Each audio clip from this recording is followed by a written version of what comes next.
ఉన్న గొప్ప ప్రవక్తలలో ఒకరైనటువంటి సమూయేలు గురించి ఈరోజు మనం తెలుసుకుందాం. చిన్న వయసు నుండి దేవుని పిలుపునకు విధేయుడిగా నిలిచాడు. ఆయన కేవలము ప్రవక్తగానే కాకుండా న్యాయాధిపతిగా, ఆత్మీయ నాయకుడిగా, రాజులను అభిషేకించిన వాడిగా గుర్తించబడ్డాడు. ఈరోజు ఆయన జీవితాన్ని మనం విందాం. సమూయేలు తల్లి అయినటువంటి హన్న వేదనతో దేవుని ఆలయములో కన్నీరు కారుస్తూ ప్రార్థించింది. ప్రభువా, నాకొక కుమారుని ఇస్తే ఆయనను జీవితాంతం నీకు అర్పిస్తానని ప్రమాణం చేసుకుంది. ఏలి యాజకుడు హన్నాను ఆశీర్వదించి, దేవుడు నీ కోరికను నెరవేర్చును అని అన్నాడు. కొంతకాలానికి దేవుడు హన్నాకు కుమారునిచ్చాడు. హన్నా తన కుమారునికి సమూయేలు అని పేరు పెట్టింది. అంటే దేవుడు విన్నాడు అని అర్థం.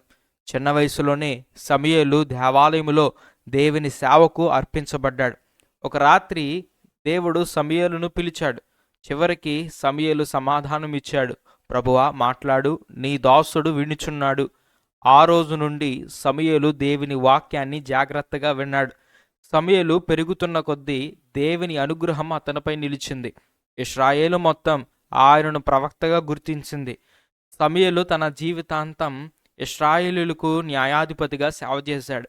ఆయన ప్రజలను దేవుని మార్గంలో నడిపించాడు. దేవుని ఆజ్ఞ ప్రకారం సమూయేలు సౌలు తలపై నూనె పోసి ఇశ్రాయేలీయుల మొదటి రాజుగా అభిషేకించాడు. తర్వాత దేవుని ఆజ్ఞతో సమూయేలు యెష్షయి కుమారుడైన యువకుడైనటువంటి దావీదును కూడా రాజుగా అభిషేకించాడు. ఆ క్షణము నుండి దేవుని ఆత్మ దావీదు మీదకి వచ్చింది. ప్రజలు తప్పు చేసినప్పుడు సమూయేలు వారిని హెచ్చరించేవాడు.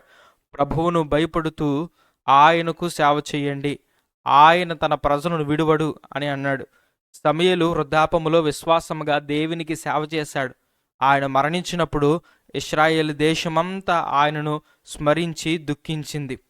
సమూయేలు జీవితం మనకు ఒక గొప్ప పాఠం నేర్పుతుంది.